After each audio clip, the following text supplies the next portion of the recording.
Yaani wachambuzi kwako wewe, mfano wewe msanii umetoa nyimbo, umetoa wimbo haujaokotesha, unakuwa mbaya tu viazi. Simona Alikiba kinachomkuta kila video ina vumbi. Kusa huyo hapo. Kusa Harmonize, Kusa Harmonize Alikiba. Hawa watu wagela. Hata Zuchu. Watu wagela. Angalia wanavyopigwa. Kwa sababu sasa wachambuzi sasa ndio wanapojiuliza sasa kwa wanaishi maana yake wanaishi kwa ruzuku. Maana yake usipowapa chochote kitu wewe ndio mbaya. Sasa ndio nini sasa hivi? Sinabidi wawe positive tu, umeokota unakuwa sawa, hujaokota unakuwa sawa. Sasa usipookota tu vita. Kuna mchambuzi mmoja aliandika wewe video kila siku mpenzi wako ndio video vixen. Ndio nakwambia hao wameishi. Sasa ile video kwa kweli unaona kwangu ulize ile video na ubaya gani? Ndani kuna Kajala, kuna Ntezeke. Unaona kuna ubaya gani ile video? Mimi sio ubaya. Unaona ubaya. Sasa mchambuzi kakaa geto mwenyewe kana make yake anaona video mbaya. Hajajua ile video hadi watu wanaenda kushoot location, kuna watu zaidi ya 60. Watu wa follow wale walioshoot ile video. Location wanaenda watu 60 wale. Watu wanalipwa. Kwa hiyo kaniambia wale watu wa follow wale hawajaona kama hao wamekuja na wake zao. Kaja Mr Pimbi tu na ule Suma JKT wamekaa ndani wana maiki zao za 60 wanaua watu.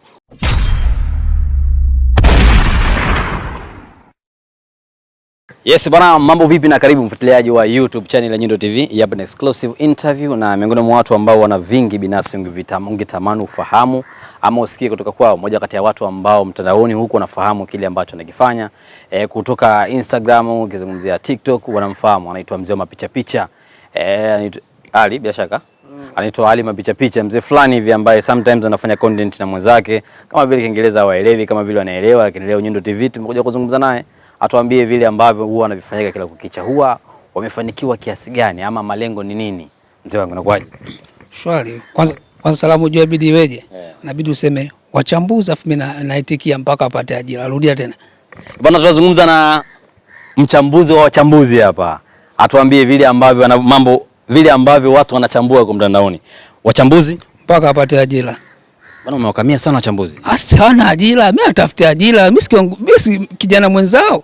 Mimi kijana mwenzao natafutia ajira mpaka atoboe huu mwaka. Hivi nani nilisema uchambuzi ni ajira? Hata sijui ni kazi fulani hivi, kazi haina hata legend bwana. Yaani kazi imeanza juzi. Yaani ni kuna kikundi tu cha watu kilikaa ghetto, wamenunua mic, wamenunua stand, wanachambua. Wana podcast wenyewe wamekosa content, wanazungumzia maisha ya watu. Ni kukosa ajira, sio kazi rasmi. Nitaje mchambuzi ile staff. Ni kazi za juzi tu, zimeanza juzi ndio maana hawana legend, yaani hawana boss. Hata nisimalize sana. Kila mkwanja unaingia lakini mtandaoni kule. Ndio mkwanja unaingia lakini mkwanja unaingia kwa kuua au kwa kushusha watu, kwa kudogosha watu, kwa kuwachukulia watu poa. Watu wamewekeza, watu wametia hela, msanii kaumiza kichwa, ameingia ma studio huko.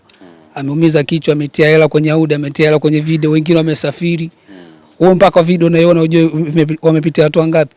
Huko kuna director, huko kuna watu wa makeup, kuna watu wa light, kuna watu sio wa chakula.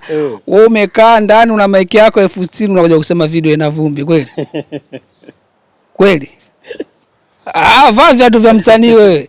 Ushatia hela umewekeza hapa afu mtu akuyamba video yako ina vumbi. Video milioni 20 mtu kawekeza. Eti yeye kakaa hapa ana iPhone yake ya mkopo, ana mic yake 60 anakuambia video ina vumbi. Ndo wanaharibu na kwamba ile sio ajira, tuwatafutia ajira. Bwana nyinyi wanangu mnapamba. Sasa wale ndo uchwala. Wale wachambuzi, wale ndo wachambuzi. Anazungumza na Madam Lita. Yaani alozungumza Madam Lita. Yaani Madam Lita hata hajamuelewa. Madam Lita ni amemaanisha wachambuzi. Hata sio amemaanisha wachambuzi. Hajamaanisha hata online. Wachambuzi ndo wachambuzi uchwala. Hivyo unakukwaza kiasi gani? Maana nimeona kama vile umelivalia njuga ile jambo. Mimi wanikwaza ila mimi napambania apate tu ajira. Sio kwamba tu wanikwaza kwa sababu mimi siimbi. Mimi siwezi kuimba, siwezi kufanya chochote. Ila mimi nawatetea tu wasanii kwa sababu kama umeona post yangu ile ya wachambuzi, wasanii wengi wameshuka pale. Kwamba muone kumbe kuna mtu anaweza kwa na nimepata DM nyingi. Kwa nimegundua wachambuzi ndio viumbe wanaotafutwa na wasanii sana. Ni kila msanii ana mind. Sasa hela anapona nani? Mbona kila msanii ana mind? Ushaelewa? Kwa mimi nipo kwenye kuwatafutia ajira. Eti sio kwamba eti naachukia. Wala sio vita. Yaani wasizanie eti vita eti mimi wavalia njuga ni vita. Mimi nawapambania mimi kama kijana mwenzao. wapate ajira. Sasa unajua mtu anapokuwa anatengeneza kitu anatengeneza na jinsi mambo ya kuyaendea. Lengo kuwapambania wachambuzi wapate ajira. Nini kifanyike? Mwisho wa siku kazi ya uchambuzi iwe rasmi au wapate ajira. Walau sasa kile ambacho nakizungumza tuonekane kwamba mwanetu amekipigania hasa. Kwanza wawe positive. Wachambuzi wengi hawako positive. Yaani wachambuzi kwako wewe, mfano wewe msanii umetoa wimbo haujaokotesha, unakuwa mbaya tu viazi. Simona Alikiba kinachomkuta kila video ina vumbi. Kusa huyo hapo Kusa Harmonize Alikiba hawa watu agela, hata Zuchu watu agela. Angalia wanapopigwa. Kwa sababu sasa wachambuzi sasa ndio wanapojiuliza sasa kwa wanaishi maana yake wanaishi kwa ruzuku. Maana yake usipowapa chochote kitu au wewe mbaya sasa ndio nini sasa hivi? Sinabidi wawe positive tu, umeokota unakuwa sawa, hujaokota unakuwa sawa. Sasa usipookota tu vita. Kuna mchambuzi mmoja aliandika wewe video kila siku mpenzi wako ndio video vixen.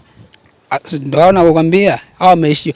Sasa ile video kwa kweli unaona kwangu ulize ile video na ubaya gani? Ndani kuna Kajala, kuna Ntezekeli. Wewe unaona kuna ubaya gani ile video? Sio ubaya. Wewe ubaya. Sasa mchambuzi kakaa ghetto mwenyewe kana make yake anaona video mbaya. Hajajua ile video hadi watu wanaenda kushoot location, kuna watu zaidi ya 60. Watu wa follow wale waloshoot ile video. Location wanaenda watu 60 wale. Watu wanalipwa. Kwa nini akaniambia wale watu wa follow wale hawajaona kama hao wamekuja na wake zao? Kaja Mr Pimbi tu na ule Suma JKT wamekaa ndani wana maiki zao za 60 wanaua watu. Wanaua biashara za watu. Ile biashara mule kuna brand kibao. Ameona hizo brand, Kajala brand, Kusa brand, Ntezekeli brand. Mtu kakaa ndani ghetto anaua video. Hasa unaona anachafua biashara watu. Mtu kati hela unaua. Naona kwamba hii sio ajira. Mimi niko nao mpaka ajiriwa. Na mpango kwenda kwenye wizara ya vijana. Wizara ya vijana tutatafutia ajira. Ajira yote tu ile. Kuna mmoja uliposti, kuna mchambuzi mmoja anacheza chini ya mti hapo akasema Suma 40 sio? Hasa wewe Suma JKT. Suma ujue ngombe kwanza kuhusu Suma. Suma zamani alikuwa msanii, alikuwa msanii. Kabahatisha wimbo wake mmoja ule na Omidimpos, wimbo wenyewe sio aliibaga na sikia aliibaga studio ile. Ule wimbo ule ukikana message selector ana file zima ile nyimbo. Ule wimbo ule aliiba wimbo kwaga wake. Akaja akamshirikisha Omidimpos, ngoma ikaenda. Sasa hapa kati hapa kacha wimbo mara kaenda South kazamia, mara karudi kama kaona vimemshinda. Sasa hivi kama mchambuzi wewe usimuona video yake anaimba mbele mkorosho. Kavaa taulo za challenge. Sasa angalia mwenye shamba anatokea sana kula panga la bega yule. Mwenye shamba ndo kaja. Sasa maana atajua unaloga, anajua mchawi pale. Maana ule ushirikina ule. Challenge gani? Wewe umevaa taulo si bora hotelini. Taulo upo hotelini, taulo upo bafuni. Wewe taulo kwenye shamba la mtu. Na nakwambia chambuzi hana akili. Mtu kama Suma mziki umeshamshinda anaanza kuchambua. Anaua biashara za watu. Yeye mbona umemshinda? Suma kaacha juzi hapa kaacha nyimbo, anaacha anaifanya rapu. Nyimbo ina majina kibao kama daftari la madeni. Yaani nyimbo anataja watu tu. Sio kina nani? Anataja tu brand za watu. Hajui watu wametoka wapi bwana. Hasa wewe amwe ndani kamtaja Dazen na kwa nambania. Amembania. Hasa kwa mziki amefanya aache muziki. Amefanya Dazen aache. Nikwambie kwa muziki gani wewe ambao unaweza kumsupport Suma Mnazareti? Wewe ndo Dazen, Suma Mnazareti kuletea wimbo gani utamsupport? So alichokifanya Dazen kwa Suma ni sawa. Ni sawa tu. Mimi sijaona kama Dazen kafanya ubaya.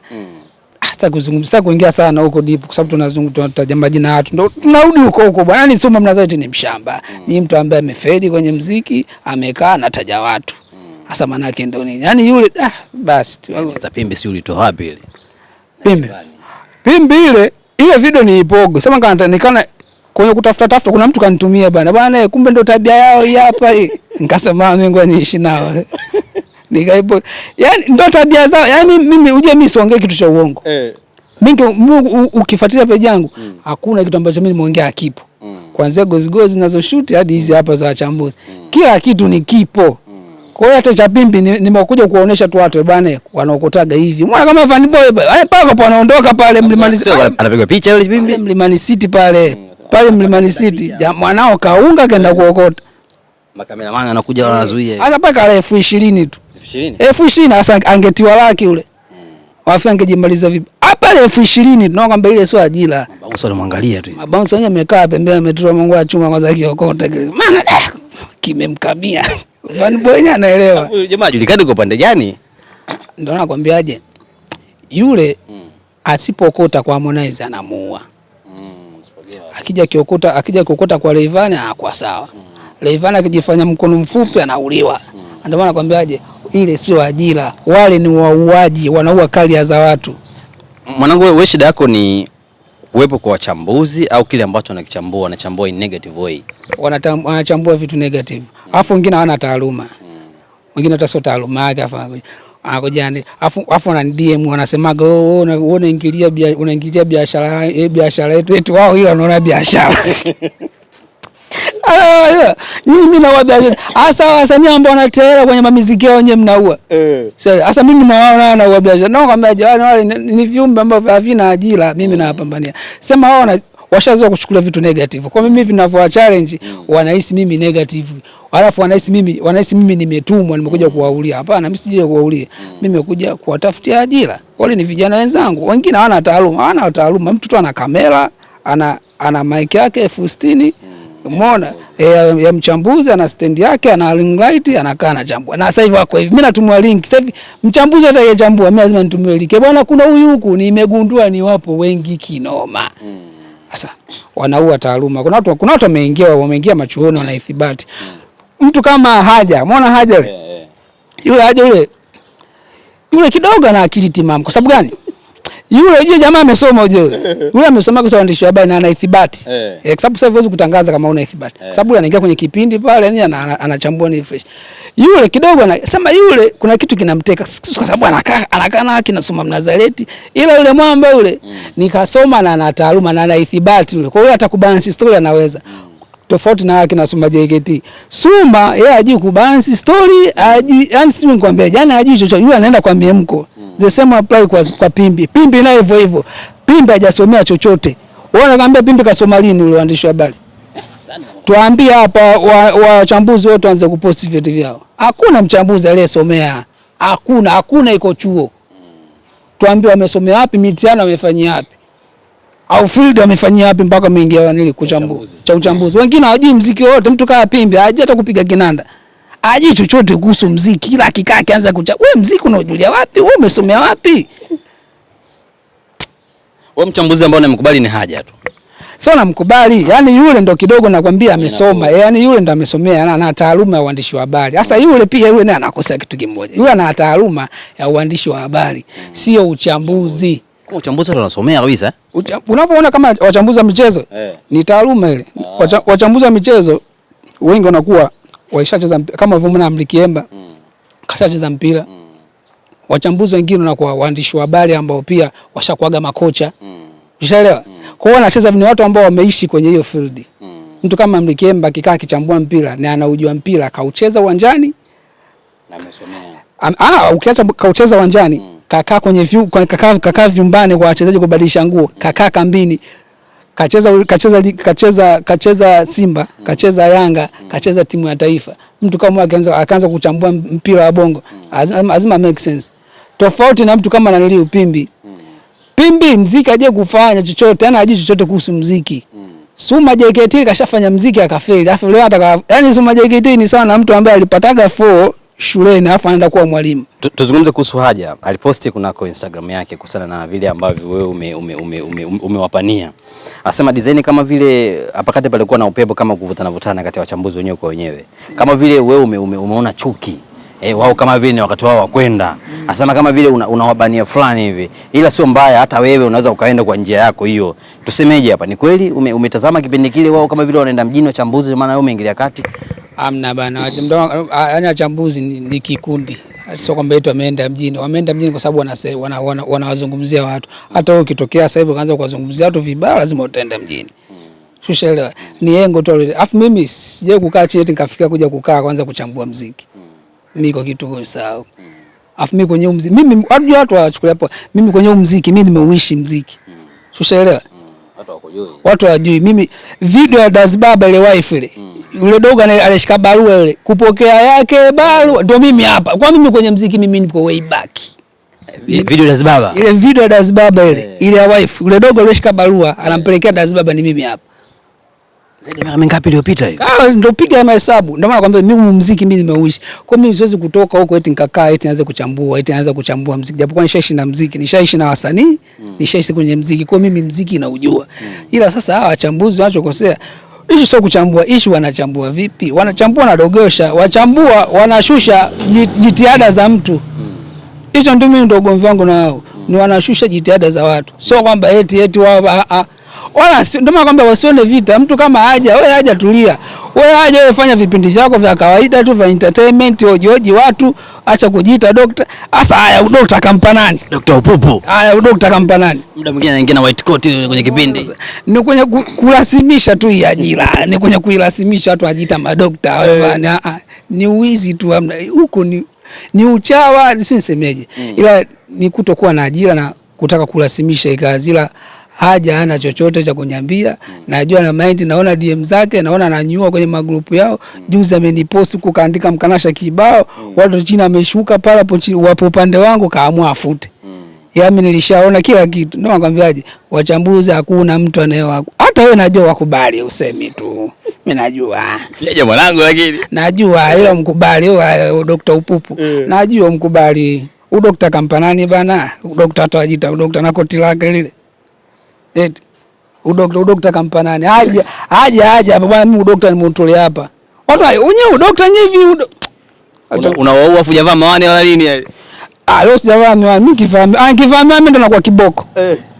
Nikifahamu ndo nakuja na ushahidi kabisa hapa. Na hapo sasa kabisa na ushahidi wapi. Ila sasa acha tuone. Afu mimi napambania wapate ajira. Vijana wenzangu wale. Chanzo sasa kilikuwa nini mpaka ukaanza ile content yako ya kwanza kabisa? Leo nimevalia mawani leo. Wasanii sio watumie Kiingereza, na nyinyi mbona BAT muende mtuletee huko Grammy ilikuwa ile? Chanzo yani leo. Cha wewe kupost ile content kuanzia pale yani. Chanzo ilikuwa kwanza nimekutana na video. Afu mimi issue ya chambuzi mimi nayo muda mrefu. Sema siku ndio niliamua tu kujirekodi. Ila issue ya chambuzi mimi nimeanza kuwafuatilia toka zamani. Uko na mind muda mrefu. Yaani toka sasa majambo mbona hapo negative tu. Afu nikagundua mbona kila mtu anamuua. Yaani hapo positive hapo.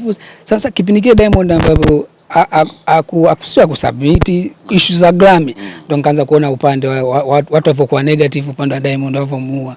Sasa pale ndo nilipoanza kwa mind wa chambuzi. Sasa chambuzi anataka nini? Kipindi kile Diamond amesubmit Grammy, watu walikuja kamuua. Wewe kwa muziki gani? Sio nini? Kwa nyimbo gani? Kwa albamu ipi? Haja submit au ka submit hajaenda. Watu tena wanamuua. Sasa ndo nikaonaga basi fire. Ndio siku mimi nikaamua nikakaa nikajirekodi. Afu nimejirekodi tu kawaida tu. By the way ile mwani yangu ile nilikuepogo tu. Ile siku nilikuwa naifuta nikaivaa. Kwa sababu mimi ningevaa miwani na kuaje, ndio ikaja hiyo idea kuongelea chambuzi. Nilivyo iposti umeona kama watu wao umeona reaction. Wasanii wengi wameshuka chini. Pana wameshuka chini wako upande wangu. Ndio nikaona kumbe hawa wasanii hivi vitu wana mind, sema hawezi kuja kutoka kuwazungumzia, kwa sababu wakiwazungumzia wao nao wataiona ni content. Hasa kwa nini wasaidi. Pia nimepokea DM nyingi, siwezi kusema nani. Ila wamekuja wako upande wangu. Oya baba wewe tupambanie. Kuna time kama vile wasanii walikuwa wanatafuta mtu kuwasemea vile. Baba mimi kuna msanii mkubwa amenidia amesema wao anatamani ni watage hapo, ngamba baba acha mimi naachia, mimi nawajua wote. Wote mimi nakufana.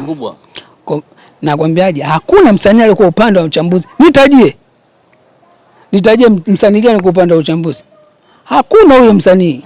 Kwa sababu anajua hawa ni vijana wamekaa wameunda kikundi wamekuja kutengeneza ajira uchwala. Hii ndio ajira uchwala.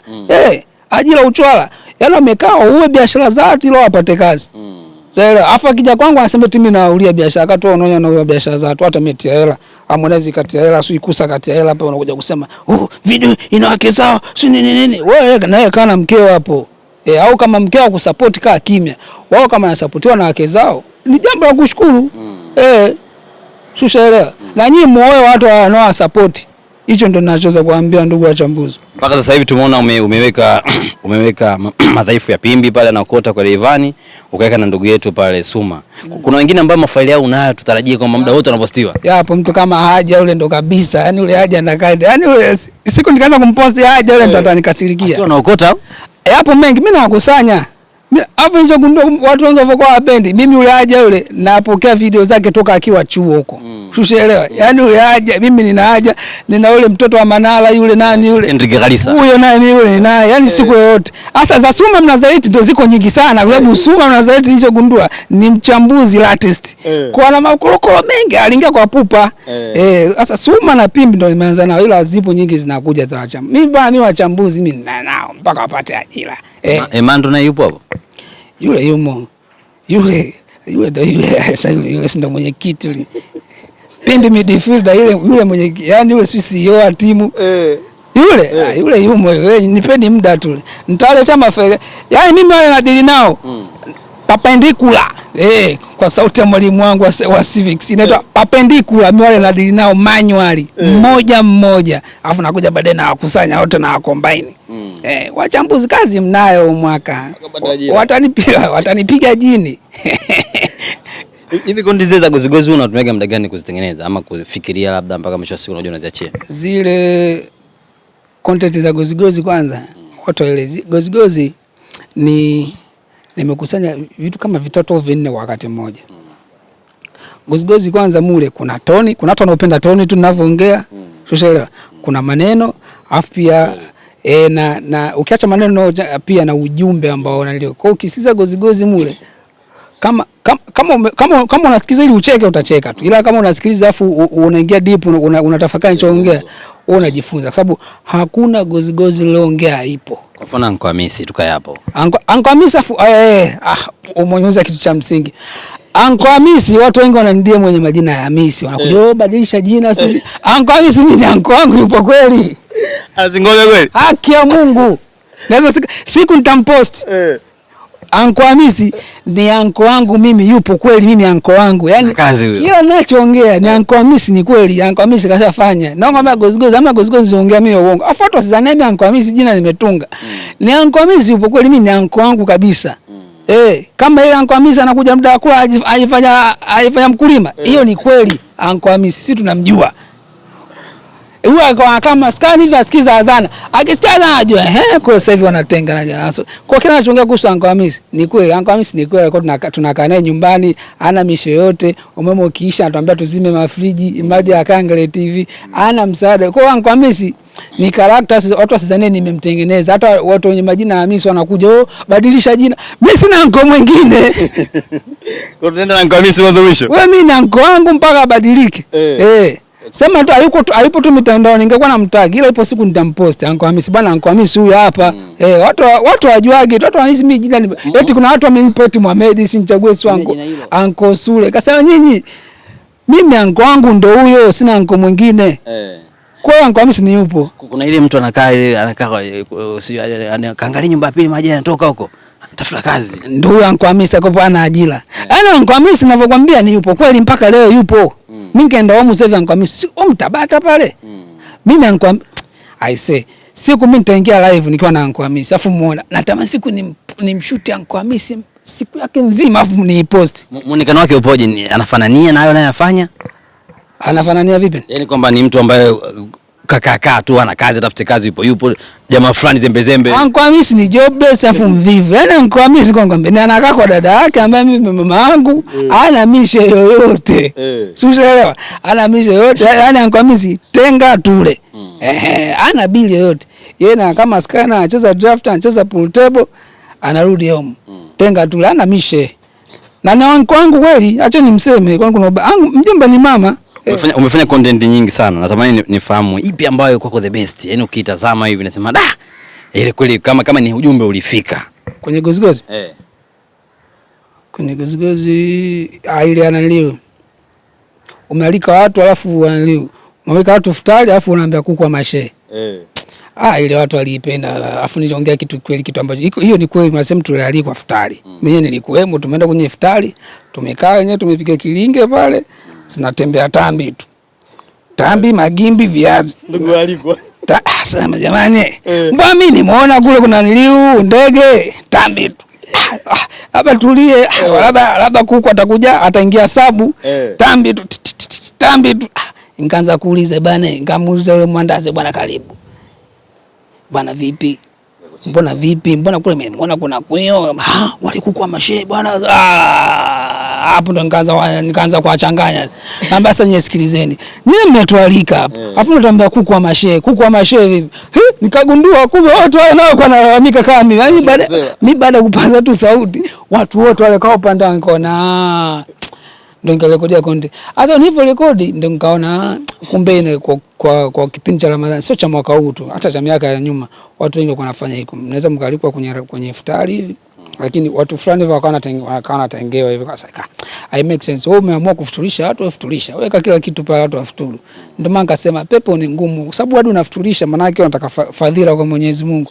Sasa kama unaanza kwa categorize watu, wewe atakulaiki hapo unatoa mpira nje, hapo ufanye chochote. Mwezi wa Ramadhani content ambayo binafsi imenikosha kama shabiki, ile ambayo umeenda kwa mwanao kwa bosi mkume mkaenda Mbagala, ufutulishaji upo Mbezi. Ile ya tajiri. Sasa ile yanilio. Ile ilikuwa ile kubwa ndio ile idea ilikuwa sisi tunashtigi tu hapo nyuma hapo na mwanangu Twaisinyo. Ile ilikuwa tulikuwa vitu tunataka tumeona watu wengi wameshiti content za Ramadhani. Sema wengi wameshiti content zingine hazina hata maadili. Hadi kuna baadhi hadi maustazi wakawa wanakuja naongea. Sasa sisi tunataka tushuti content ambayo ina maadili lakini pia inafikisha ujumbe na inachekesha. Ukisikiza vizuri ile content mule kuna mtu azungumza anaitwa Tuntu. Mule Tuntu nani huyo? Tuntu ni yupo. Mimi nakwambia kila anachofanya kipo. Hivi wewe mjamuuliza ile Tuntu, achana na huyo wala Tuntu ni yupo. Sasa ile content ukisikiza vizuri, Tuntu ni mtu ambaye ana info, alafu sisi tunamchukuliaga poa. Sasa hiyo siku ujue hata ofisini kwa nyinyi mnaweza kuna mtu hivi mnamchukuliaga poa. Ila kuna siku yeye ndo ana info ambayo ni muhimu, nyinyi wote mnatakiwa muipate. Kwa mwezi kuipata mpaka ndio kichotokea sasa kwenye ile content kwamba tumetengeneza kwamba Tuntu ni ana info, alafu sisi tunamchukulia poa. Sisi hatutaki kumuhusisha. Kama sisi tutakaona kufuturu bila Tuntu. Kumbe Tuntu ndo anajua kama iftari imehamishwa. Iftari iko Mbezi kwa mke mdogo, sisi tumeenda kwa mke mkubwa.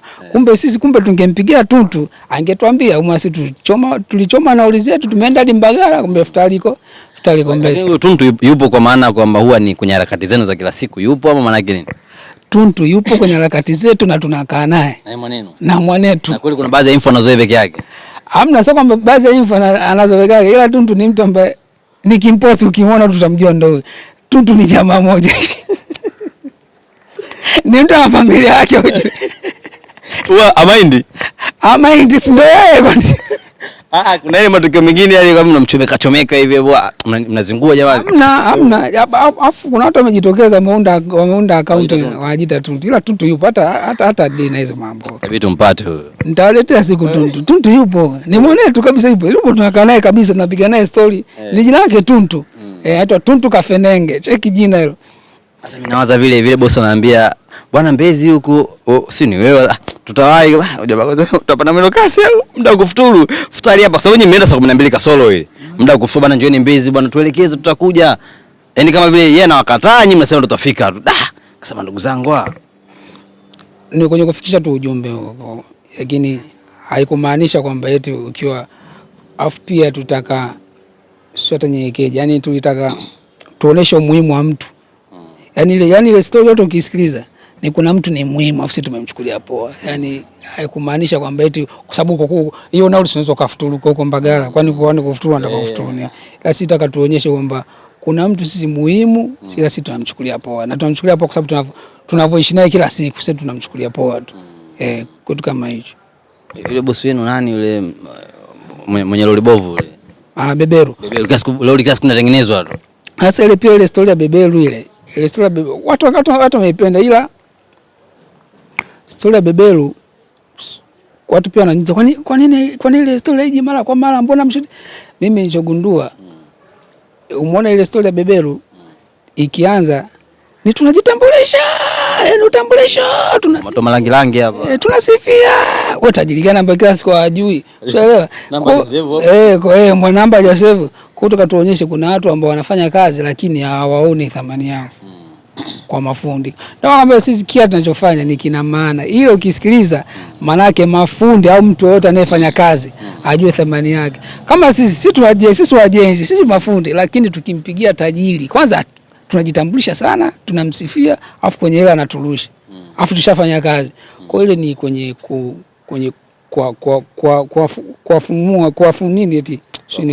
kuwafundisha tu mafundi kwamba so mafundi tu, mtu yoyote kama unafanya kitu kwenye malipo yako usiwe chao. Ukiwa chao viazi utakuwa. Kama sisi kwa watajiri wetu sisi tunaita uchawa. Umeona?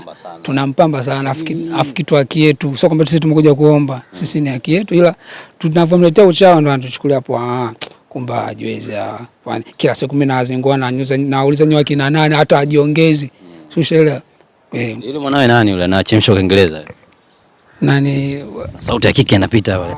Yule dada mmoja hivi anaitwa Priska. Yupo anaitwa Priska. Wao mnambaga script. Yule sisi tunampa leo, tunampa script bwana, sisi tutapiga tutazingua hiki ila main point ila maneno waga ni yeye. Afu sisi tuje kukaa tukaandika. Tunakuwa